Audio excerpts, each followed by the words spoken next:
Kamu cantik. Aryo, ini kondom siapa?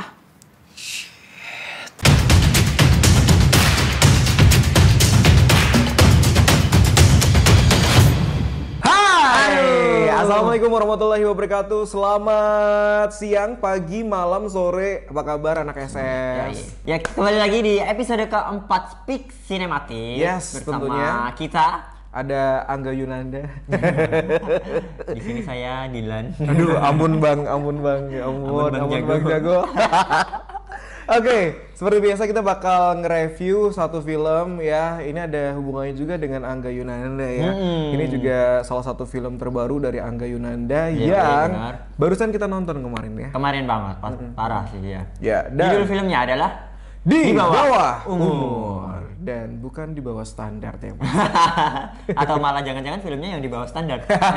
Hey, kita akan bahas. Menurut kamu juga anak SS, kira-kira filmnya seperti apa? Seperti biasa kita juga mau infoin untuk teman-teman. Ada yang goyang-goyang nih.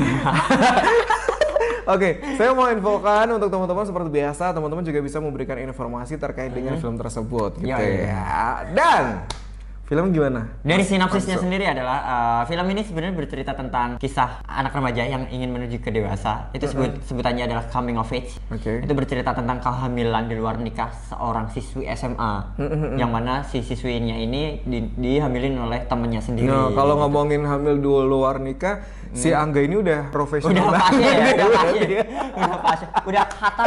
Udah khatam kali ya. Iya. By the way, kalau ngomongin Dilan ya kan, kalau di film sebelumnya si Angga itu ngehamilin adiknya Dilan. Iya. Yang ini ngedeketin sahabatnya. Oh, bukan, sepupunya. Oh, sepupunya ya. Iya. Oke, terus ceritanya gimana lagi? Terus habis itu di dalam situ ada adegan-adegan yang memang mencerminkan bahwa di bawah umur itu sendiri seperti apa gitu. Tapi yang agak kurangnya menurut aku sih, jadi nakalnya itu masih nanggung gitu. Nakalnya itu masih nanggung. Kalau Mamsu dulu zaman SMA nakalnya udah kayak gimana? Aku nakalnya ya gitulah. Mohon maaf Bapak Guru SMA saya. Udah ketahuan kan gondrongnya kayak gini kan, udah ketahuan banget ya kan. Ya emang sih menarik banget filmnya, memang benar-benar kayak menceritakan ya, kita flashback banget dan mengerti banget zaman-zaman SMA yang sekarang. 2020 tuh seperti apa sih ya kan, anak-anak SMA-nya, terus juga latar belakangan anak SMA yang dari orang kaya. Iya benar. Yang ya itu udah apa ya, udah jadi perbincangan umum ya. Banyak anak-anak yang sudah dapat fasilitas penuh dari orang tuanya, yang sometimes ternyata memang pergaulannya sendiri tidak bisa terkontrol gitu kan. Benar. Dan tentunya film ini banyak banget value-value yang bisa diangkat gitu kan. Salah satunya yang seperti tadi sudah diinformasikan adalah terkait dengan persahabatan lah ya. Persahabatan yang dimana anak SMA itu kan kayak bener-bener yang kental banget kan. Lagi pingin nge-building bro banget dan lagi cari jati diri gitu kan biasanya kan. Dan biasanya ada orang bilang kan, kamu adalah cerminan 5 sahabatmu. Oke. Gitu. Biasanya kayak gitu sih. Sahabatku kok piecel. Terus selain itu tentang persahabatan, film ini juga ada unsur-unsur kekeluargaannya. Benar. Jadi kalau dilihat dari kemarin pas kita nonton filmnya itu ada beberapa banyak aspek dan elemen gitu sih, nggak hanya persahabatan, terus keluarga juga. Soal sosial juga, gitu, kehidupan sosial anak remaja seperti apa gitu. Benar. Ada juga yang sentimental itu adalah ketika si Aryo itu ketemu sama harus pacaran gitu, menjalin hubungan karena nggak disetujuin sama orang tuanya, dan ternyata ada satu hal yang itu menjadi alasan gitu sih. Iya, aku juga setuju sih yang bagian itu sentimental banget yang pakai pas si Aryo sama si Lana ya. Iya bener, si tokoh Aryo sama si Lana itu, si Lana yang diperankan sama si Yuriko itu, dia minta izin untuk pacaran kan, cuman si ibunya si Aryo ternyata menjelaskan satu hal yang bikin kita ngelihatnya juga kayak gitu ya. Lumayan sih. Karena itu memang sentimental dan diperankan dengan baik banget sama si yang memerankan ibunya si Aryo ini. Iya, benar. Emosinya dan lain-lain. Keren sih kalau menurut aku juga, alurnya juga bagus banget ya. Alurnya plot twist-nya juga bagus banget. Bagus ternyata ini pelakunya ternyata yang selama ini bikin resah si Aryo gitu kan. Dan si Aryo juga salah satu tokoh yang mungkin buat aku sih dia sih sebenarnya lebih ke cukup sih. Cuman kalau misal dibanding sama Dylan nih, boleh nih ya. Kalau dibandingin sama Dylan, bad boy-nya itu masih kena Dylan sih kalau aku. Masih kena Dylan benar. Ya kan? Bener ya? Iya benar. Jadi kalau Arya itu lebih yang Dylan tapi versi lebih kalem dikit. Lebih kalem gitu ya. Lebih apa ya? Lebih charming yang lebih charming. Masih yang ya anak-anak gitulah ya. Jadi yang keren banget sih gitu kan. Ada juga yang ternyata si sebenarnya itu adalah rivalnya sih awalnya. Awalnya tuh kayak kita mengiranya wah ini musuhnya nih gitu. Namanya si Kevin sih. Ada satu tokoh yang namanya Kevin gitu kan. Iya. Nah, si Kevin itu ternyata dulunya tuh mereka sahabatan dan ada satu kisah yang kenapa sih Kevin sama si Aryo ini bisa berantem gitu. Iya, kan? kayak selek gitu sih. Ternyata di tengah-tengah dijelasin ternyata bahwa mereka itu ada kesalahpahaman antara satu dengan yang lainnya gitu sih. Bener.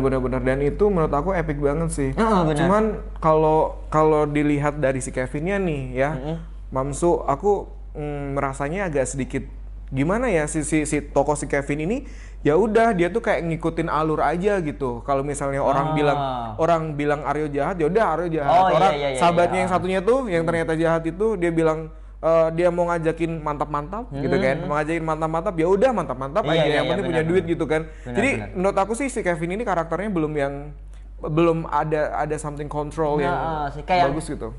Kayak nggak ada pendirian gitu dalam tokoh ini. Ya udah nakal-nakal aja yang ngikutin lingkungan gitu. Jadi masih ibarat kayak nanggung gitu sih ya, kentang gitu kan. Tapi dari yang si Kevin ini yang nakal, yang jahat gitu, yang kelihatannya kontra banget sama si Aryo, tapi ternyata dia itu juga peduli sama si Lana. Si Lananya, karena si Kevin sama Lana ini hubungannya adalah sebagai sepupu. Bener, ternyata Kevin adalah sepupunya si Lana. Wow, keren banget. Tapi kalau dipikir-pikir pas di scene ini tuh kayak flashback ke film NKCTHI gitu sih ya. Jadi kan kalau di NKCTHI itu mereka kayak ada traumatik tersendiri, makanya membentuk karakter si seseorang gitu. Bener. Jadi harus jengkel atau harus kasar sama seseorang karena trauma tersendiri gitu. Nah, si Kevin ini sama halnya dengan seperti itu. Dan juga kalau misalnya dilihat nih ya dari apa tadi yang mungkin mirip sama film NKCTHI, tapi ada juga yang sometimes kalau aku perhatikan gitu kan,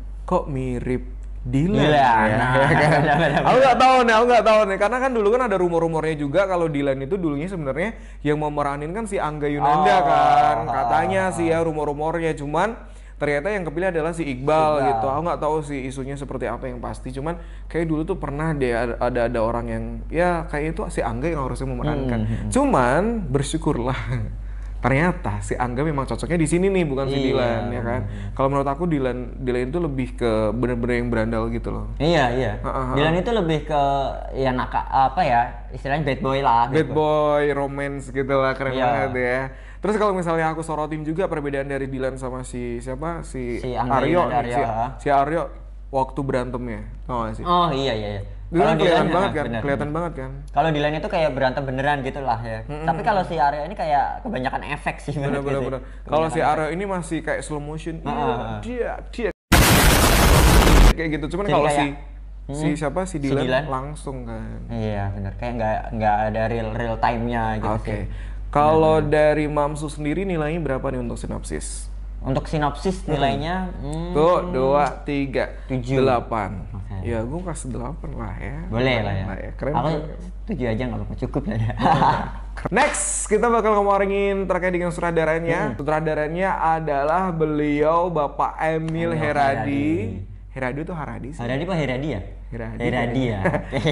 Ini keren juga ya sutradaranya. Bagus sih untuk pengambilan gambarnya juga. Epic juga sebenarnya ya. Cuman tapi ya itu tadi kayak dia itu masih masih kayaknya kayak terlalu banyak memasukkan apa ya referensi gitu. Bener. Karena filmnya ada yang nuansa NKCTHI, terus ada Dylan gitu. Jadi kayak nggak fokus di satu hal gitu loh.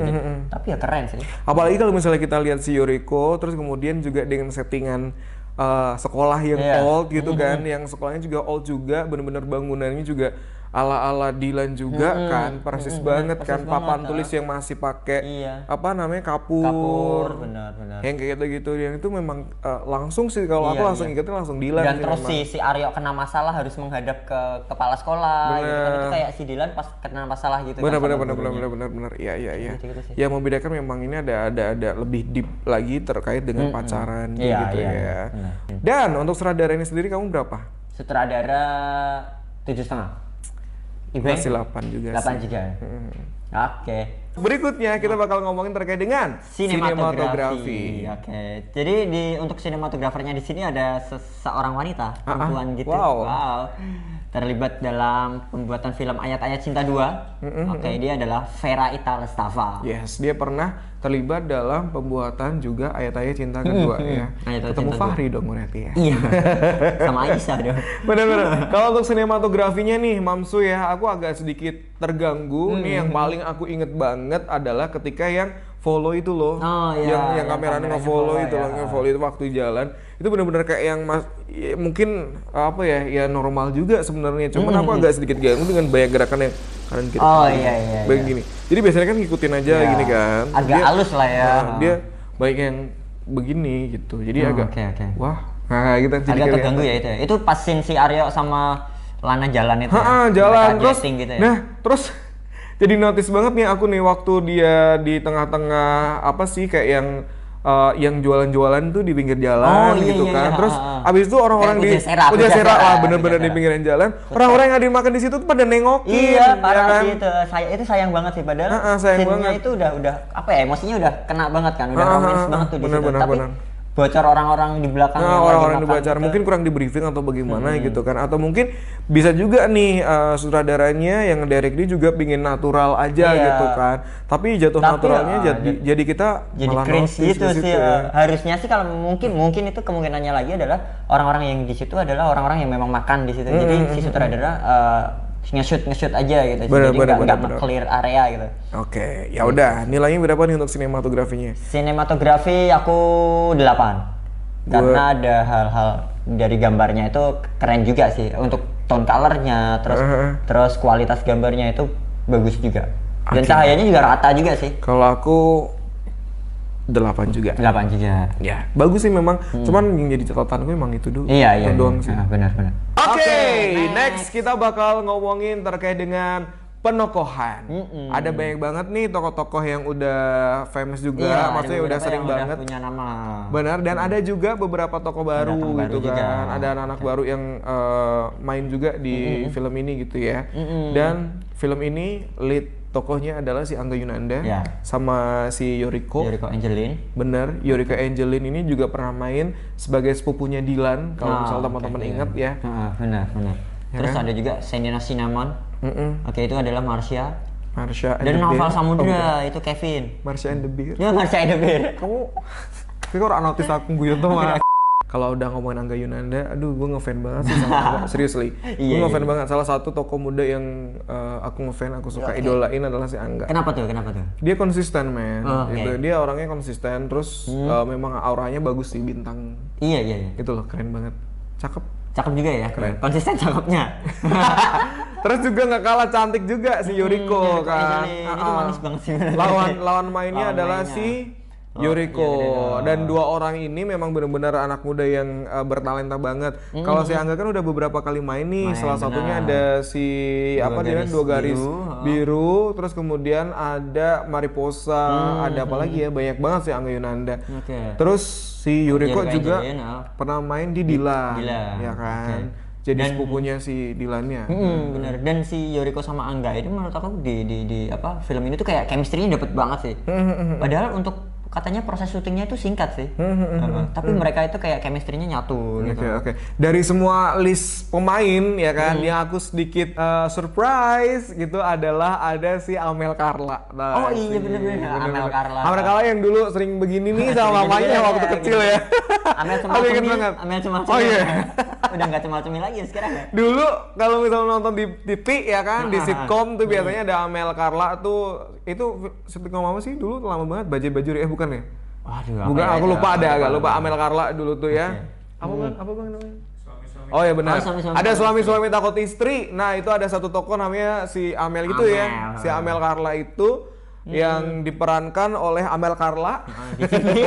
Di sini Amel Carla jadi Gita. Benar. Gita ini adalah temennya si Lana. Lana, dia sahabatnya. Nah, itu aku agak surprise sih. Akhirnya si Amel Carla juga main film lagi gitu kan. Iya. Main film dan sekarang udah langsung main di layar lebar. Iya. Dan perannya juga bagus ya? juga. Keren. Dalam sih. Dia bisa tahu porsinya lah. Selanjutnya ada si Ramzy, ya ini yang aku notice banget, salah satu tokoh yang gokil banget. Iya. Si Ramzy kali ini dia berperan sebagai guru. Ya aku guru nggak BK. tahu sih, itu guru BK nggak sih, benar nggak sih? Guru BK atau kepala sekolah ya? Bukan kepala sekolah. Bukan ya, Kepala bukan sekolah tuh ya? si Teguh Rifnu. Oh iya, kayaknya. yang Teguh main Rifnu. game itu ya, main Bener, game, si Teguh Rifnu itu kepala sekolahnya. Cuman kalau si Ramzy ini adalah kayaknya guru BK sih, bener sih. Iya sih, kayaknya guru BK. Guru BK, terus ada guru mata pelajaran yang satu yang agak seksi itu namanya siapa? Siapa sih? Sivia. Sivia. Wah, Bener. itu jadi point of view banget sih. Itu jadi Bener point of ya, view banget kayak relate banget sih zaman-zaman sekarang guru-guru cantik ya kan. Barusan S1 langsung kuliah, langsung jadi guru nih ya kan, masih bener. muda-muda. Nah kayak gini nih. Iya. Yang bikin teman-teman SMA pada melek semua ya. Karena mata Bener juga. Kayak gitu sih. Nah si Ramzy ini tokohnya mungkin keluarnya nggak banyak ya. Keluarnya nggak banyak, tapi ini benar-benar memberikan fresh gitu lah, memberikan penyegaran sesuatu lah ya. penyegaran dan satu komedi yang epic banget dan itu berhasil men. Dan berikutnya yang lainnya masih banyak banget artis-artis baru, artis-artis muda Indonesia yang juga mainnya semua rata-rata bagus sih ya. Iya. Natural, nggak ada yang aneh sih Nggak ada sebenarnya. yang aneh sih. Untuk penokohannya kita kasih nilai 9. Aku 8. 8 ya, oke.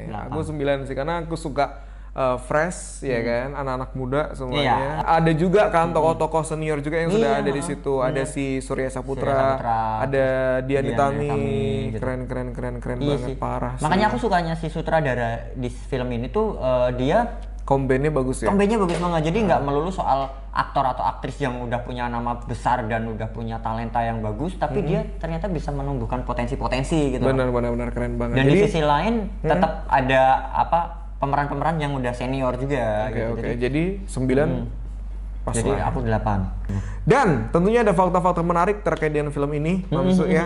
Fakta menarik yang sudah kita cari, ini ada beberapa informasi menarik Iya, untuk teman-teman. Yang pertama adalah ide cerita Di Bawah Umur ini merupakan novel kolaborasi antara dua penulis. Film tersebut ini diadaptasi dari novel yang berjudul sama karya Eriska Febriana. Keren Mbak Eriska. Dan juga ini naskah dan juga proses syuting film Di Bawah Umur ini dibuat sebelum novel Di Bawah Umur itu terbit secara resmi. Oke, berarti novelnya belum terbit secara resmi, tapi filmnya ini udah Mulai diproses. Gitu. Jadi keren banget ya. Iya sih, biasanya di buku-buku yang lain tuh bukunya keluar dulu jauh banget, terus baru filmnya gitu kan. Benar, tapi puas ya. Iya. Dan fakta-fakta berikutnya adalah memang pembuatan film ini Singkat banget, sangat singkat banget. hanya 20 hari kalau nggak salah. Ternyata 20 hari. Jadi kayak ya yang tampil ini menurutku dengan durasi waktu hanya 20 hari ini udah maksimal dan udah bagus sih. Bener. Oke. Itu dia review dari film Di Bawah Umur. Jadi kira-kira teman-teman kalau misalnya ada informasi tambahan nih ya kan, ada fakta unik terkait dengan film Di Bawah Umur atau mungkin ada informasi dari kami yang salah, Bener. boleh dong teman-teman juga berikan komentar kamu di situ. Atau kalau mau ngasih argumen boleh juga nih. Misal Boleh, dari boleh, sudut pandang kalian film ini menurut kalian seperti apa? Benar, karena balik lagi ya, penilaian suatu film itu balik lagi ke masing-masing individunya. Yes. Dan akhirnya saya Ibing Junior, Saya Mamsu. pamit undur diri, terima kasih dan sampai jumpa.